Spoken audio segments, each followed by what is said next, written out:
गुदगुदाती है ये, हंसाती भी है, पर थोड़ा थोड़ा रुलाती भी है। आओ आज हम चलते हैं कहानियों की दुनिया में। कहानियों की दुनिया, रंग बिरंगी दुनिया। आज मैं आपको उत्तर प्रदेश की लोक कथा टपका की कहानी का अगला भाग सुनाती हूँ। कहानी का शीर्षक है 30 मार खां। एक गांव में एक बहुत ही निकम्मा आदमी रहा करता था। वह कुछ काम धाम तो किया नहीं करता था, बस मुफ्त की रोटियां तोड़ा करता था। उसकी माँ उसके इस निकम्मेपन से बहुत दुखी थी और हमेशा उसे डांटती फटकारती थी, काम करने के लिए कहती थी, पर उसके कान पर जूं नहीं रेंगती थी। एक बार वह एक हलवाई के पास बैठा था। वहाँ बहुत मक्खियाँ थीं। खाली बैठे बैठे उसने 30 मक्खियाँ मार डालीं और सबको कहने लगा, मैंने 30 मार दिए, और अपने आप को 30 मार खां कहने लगा। लोगों को लगा कि पता नहीं, शायद उसने 30 मार दिए होंगे, इसलिए कह रहा है, तो लोग भी उसे 30 मार खां कहने लगे। एक बार 30 मार खां की माँ से उसका निकम्मापन सहा नहीं गया, तो उसने 30 मार खां को 4 रोटी बनाकर पोटली में बांधकर दी और घर से निकल जाने के लिए कहा, और तब तक वापस न आने के लिए हिदायत दी जब तक कि वो कमाने धमाने न लगे। बेचारा 30 मार खां क्या करता, चुपचाप रोटियां लेकर घर से निकल पड़ा। लेकिन माँ और 30 मार खां दोनों को ही यह पता नहीं था कि रोटियां बनाते समय आटे में एक छिपकली गिर गई थी और आटा जहरीला हो गया था। रास्ते में एक पागल हाथी के डर के मारे लोग इधर उधर भाग रहे थे। राजा के सैनिक जो हाथी को वश में करना चाहते थे, थोड़ा पीछे छूट चुके थे। 30 मार खां को रास्ते में खड़ा देख हाथी 30 मार खां की ओर लपका। हाथी को अपनी ओर आता देखकर 30 मार खां दुम दबाकर भागा। उसके हाथ से रोटियों की पोटली वहीं छूट गई। हाथी ने रोटियां खा ली। रोटियों का आटा जहरीला होने के कारण हाथी बेहोश हो गया। 30 मार खां समझ गया कि रोटियों में कुछ गड़बड़ थी। वह हाथी के पास आया और उसे घूंसे से मारना शुरू कर दिया और साथ साथ में कहने लगा, दुष्ट हाथी, तेरी यह हिम्मत, तूने 30 मार खां से पंगा लिया। तू जानता नहीं है, मेरा नाम 30 मार खां है। इतने में लोग घर से बाहर निकल आए और राजा के सैनिक भी वहां आ गए।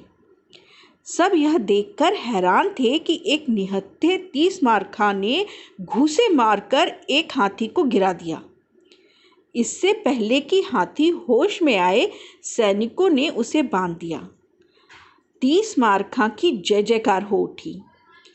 जब यह खबर राजा के पास पहुंची, तो राजा ने उसे बुलाकर सम्मानित किया और इनाम दिया।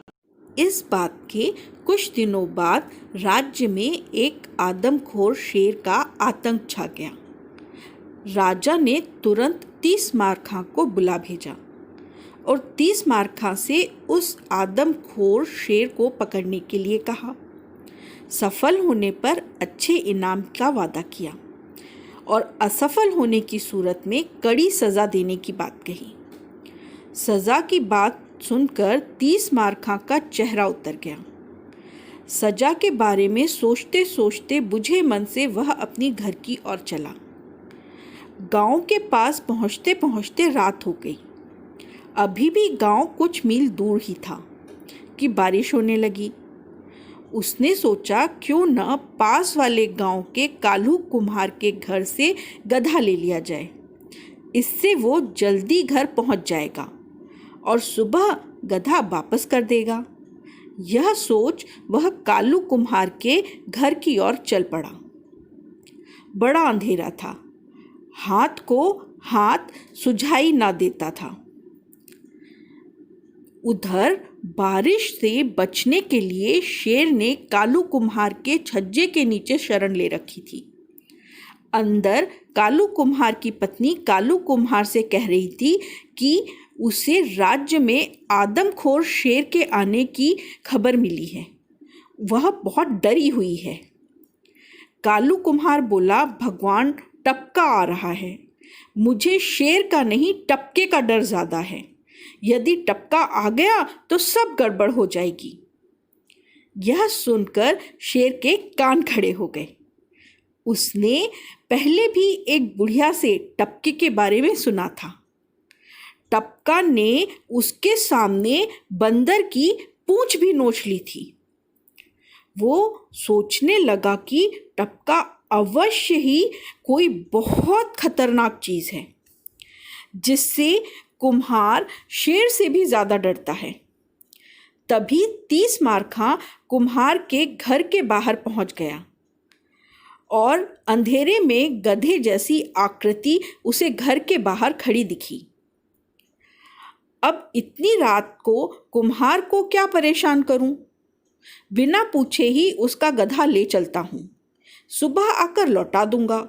यह सोचकर वह शेर पर बैठ गया और उसके कान उमेरते हुए उसे चलने के लिए हकालने लगा। शेर ने सोचा, अवश्य ही टपका आ गया है। डर के मारे शेर भीगी बिल्ली की तरह चलने लगा। गांव पहुंचते पहुंचते बारिश रुक गई। रात बहुत हो चुकी थी। अब माँ को क्या परेशान करना, यहीं बाहर सो जाता हूँ। यही सोचकर 30 मारखा ने वहीं घर के बाहर शेर को बांध दिया और उसका तकिया लगाकर सो गया। 30 मारखा को टपका समझकर शेर भी डर के मारे चुपचाप ही रहा। सुबह जब लोगों ने शेर को पेड़ से बंधे देखा और 30 मारखा को उसका सहारा लेकर सोते देखा तो 30 मारखा की जय जयकार करने लगे। शोर से 30 मारखा और शेर दोनों की नींद खुल गई। शेर ने टपका की जगह एक इंसान को देखा तो दहाड़ने लगा। 30 मारखा दहाड़ सुनकर उछलकर शेर से दूर हो गया और सारा मामला समझ गया और समझते ही डींगे हाँकने लगा। देखो अपने आप को शेर समझते हो, मैंने कैसे गधे की तरह बांध रखा है। जब ये बात राजा को पता चली तो उसने 30 मारखा को बहुत सारा धन इनाम में दिया। इस बात के गुजरने के कुछ समय बाद पड़ोसी राज्य ने 30 मारखा के राज्य पर आक्रमण कर दिया। शत्रु सेना बहुत बड़ी और ताकतवर थी, हार निश्चित थी। राजा ने घबराकर 30 मारखा को बुला भेजा और उसको शत्रु सेना के साथ युद्ध करने के लिए अपनी सेना का सेनापति घोषित कर दिया। राजा ने घोषणा कर दी कि यदि 30 मारखा ने यह युद्ध जितवा दिया तो वह उसको अपना आधा राज्य दे देगा और अपनी बेटी से उसका विवाह कर देगा। परंतु 30 मारखा का तो डर के मारे बुरा हाल था। उसने तो कभी तलवार भी नहीं पकड़ी थी। वह ऐसा सोच ही रहा था कि कर्मचारियों ने उसको युद्ध की पोशाक पहना दी और उसको अस्त्र शस्त्र पकड़ा दिए। राजा स्वयं 30 मारखा को अस्तबल ले गया और उससे अपनी मर्जी का घोड़ा चुनने को कहा। 30 मारखा चाहता था कि वो युद्ध में सबसे पीछे रहे और मौका देखकर उधर से निकल ले। इसलिए उसने सबसे मरियल और एक टांग से लंगड़े घोड़े को चुना। राजा प्रसन्न हो उठा। राजा बोला, 30 मारखा, मुझे तुमसे यही उम्मीद थी। यह हमारा सबसे अच्छा घोड़ा है और युद्ध जीतने से पहले यह हार नहीं मानेगा। 30 मारखा अपनी किस्मत पर मन ही मन रो रहा था कि सैनिकों ने उसको घोड़े पर बैठा दिया और युद्ध का बिगुल बजा दिया। युद्ध का बिगुल बजते ही 30 मारखा का घोड़ा हवा से बातें करने लगा। घोड़ा इतनी तेज दौड़ा कि 30 मार्खा की सेना काफी पीछे छूट गई। 30 मार्खा को लगा यही अच्छा मौका है, मैं चुपचाप घोड़े से उतरकर कहीं भाग जाता हूँ, कोई मुझे देख भी नहीं पाएगा। उसने लगाम खींची, पर यह क्या, घोड़ा तो रुका ही नहीं, बल्कि उसकी गति और बढ़ गई। 30 मार्खा के हाथ पांव फूल गए। उसने और कोशिश की तो घोड़े की गति और बढ़ गई। 30 मार्खा ने हाथ जोड़कर घोड़े से विनती की, मेरे प्यारे घोड़े, मेरे बाप, मेरे बेटे, मेरे दोस्त, मेरे भाई, रुक जा। पर हर प्रार्थना के साथ घोड़ा और तेज भागा। तो शत्रु सेना भी दिखने लग गई थी। आखिरकार 30 मार्खा ने अपने दाएं हाथ से एक पेड़ को पकड़ लिया, पर यह क्या, घोड़े की गति से पेड़ टूटकर हाथ में आ गया। उसने जल्दी ही बाएं हाथ से एक पेड़ पकड़ा तो वह भी हाथ में आ गया। घोड़े की गति टस से मस न हुई। घबराकर उसने अपने दोनों पैर खंभों के आगे अड़ा लिए तो खंभे भी उखड़कर उसके पैरों से अटक गए। घोड़ा बदस्तूर भाग रहा था। अब तो शत्रु सेना एकदम सामने आ चुकी थी।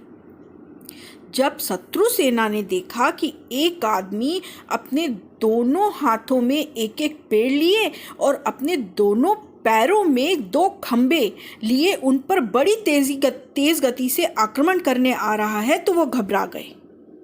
शत्रुओं ने सोचा, जब एक आदमी इतना बलशाली है तो बाकी सेना कितनी ताकतवर होगी, और यह सोचकर शत्रु सेना भाग खड़ी हुई। इतने में 30 मार्खा की सेना भी आ गई। उन्होंने जब 30 मार्खा के दोनों हाथों में 2 पेड़ और पैरों में 2 खंभे देखे और शत्रु सेना को दुम दबाकर भागते देखा, तो उन्होंने 30 मार्खा की फिर जय जयकार करनी शुरू कर दी। राजा ने अपने वचन के अनुसार 30 मार्खा को अपना आधा राज्य दे दिया और अपनी बेटी की शादी उससे कर दी। ये थी 30 मार्खा और उसकी बेहतरीन किस्मत की कहानी। आपको कहानी कैसी लगी? अगर अच्छी लगी तो कल फिर मिलेंगे। आज के लिए इतना ही। ये थी कहानियों की दुनिया, हंसती खिलखिलाती कहानियों की दुनिया।